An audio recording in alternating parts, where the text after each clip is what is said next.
생각하는데요. 그런데 왜 그러면 그 자기의 선의와 말하자면 어떤 상충되는 어떤 자가당착적인 그 전 단계 얘기를 그렇게 하게 되었느냐 하는 것인데 저는 두 가지를 의심합니다. 하나는 역시 박근혜 후보가 60평생을 살아오면서 가졌던 그 철학과 가치, 역사관이라고 하는 것이 이번 대통령 선거 과정에서 득표를 위해서 뭔가 변화시킨다고 하는 것이 쉬운 일은 아니구나 하는 것을 저는 짐작을 합니다. 그건 저 나름대로 해석이고요. 아닐 수도 물론 있습니다. 그래서 자기 몸에 잘 맞지 않는 옷을 뭔가 입고 어색한 패션쇼를 하는 것 같은 뭐 그런 상황에서 이런 실수가 나오지 않았느냐 하는 생각이 들고요.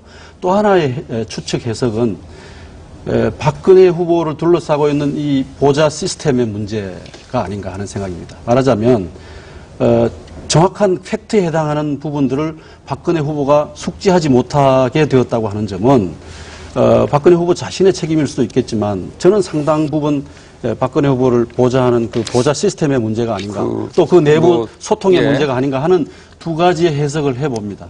네, 저는 솔직한 말로요, 뭐 이런 개인적인 이야기입니다만은 이쪽이 아니라 진보 진영이지만 아마 진보 진영 중에서 박근혜 후보를 제일 좋아하는 사람 중에 하나일 겁니다. 여러 가지 참 장점이 많은 분이고 그분이 대통령이 돼도 괜찮다라는 생각을 해요. 그러나 이 정수장학회에서 정말이십니까? 정말입니다. 그런데 정수장학회 문제를 제대로 돌려놔야 된다. 돌려놓으면 그럴 자격이 저는 있다고 봐요. 왜 그러냐면 이 문제가 복잡한 문제입니다. 복잡한 걸 간단히 말씀드리면요.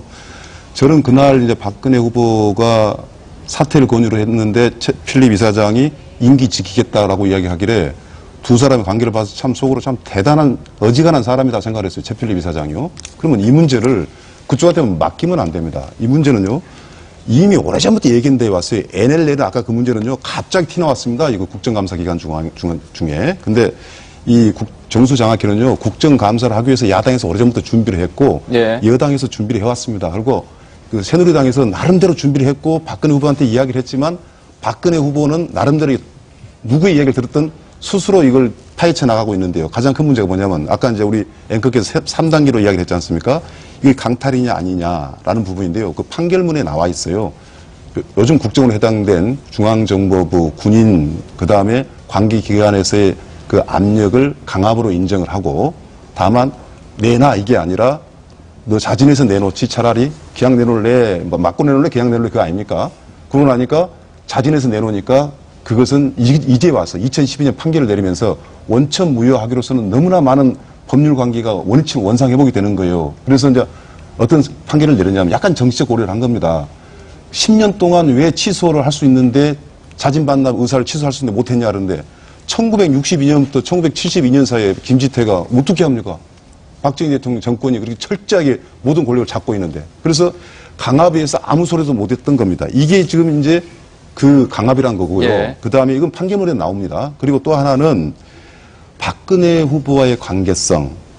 이걸 말해 박근혜 후보와 저 관계 없습니다. 그러면 국민을 바보 취급하는 거예요. 제가 이야기 쭉 했지 않습니까? 그것을 관련 없다고 이야기하면 안 되죠. 지금 말씀하신 그래서 변호사분들은 뭐라고 이야기하냐면 제가 직접 관련이 없다고 말씀을 드렸다는 걸 전제로 그 반론을 하셔야지 말 거라고 생각하거든요. 그렇죠. 그러니까 아무런 관련이 없다는 법적으로 관계 없다는 현재 내가 이사장이 아니고 그리고 최필립 이사장도 나하고 남이고 사실 우리 또 이렇게 이야기해요. 지금 이 이사들 다 박근혜 후보가 이사장할 때 다 임명한 이사들이거든요. 하여튼 저 입장에서 저의 감각으로 볼 때는 정서로 볼 때는 관련성이 없다라고 이야기 자체는 국민들을 바보로 하는 거고 박근혜 후보가 스스로 이 문제를 외면하고 회피하고 있는 거예요. 또 마지막으로 어떻게 처리하느냐. 지금 공익재산을 돌려줄 수 없습니다. 법률적으로.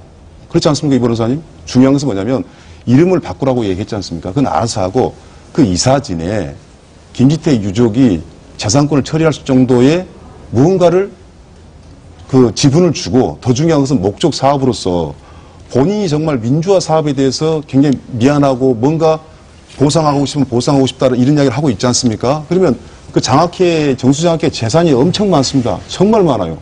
그래서 그 목적 사업에 정말 국가를 위해서 미래지향적으로 쓸 수 있는 이런 식의 것을 그러니까 첫 번째, 두 번째를 인정하고 강탈과 관련성을 인정하고 처리 문제를 정말 깨끗하게 했으면 좋겠다는 겁니다. 제가 정리를 좀 드리겠습니다. 다음 결론 넘어가죠. 결론으로 말씀을 드리면 저는 두 분의 결론에 동의합니다. 이것이 법적으로도 지금 현재도 공익법인이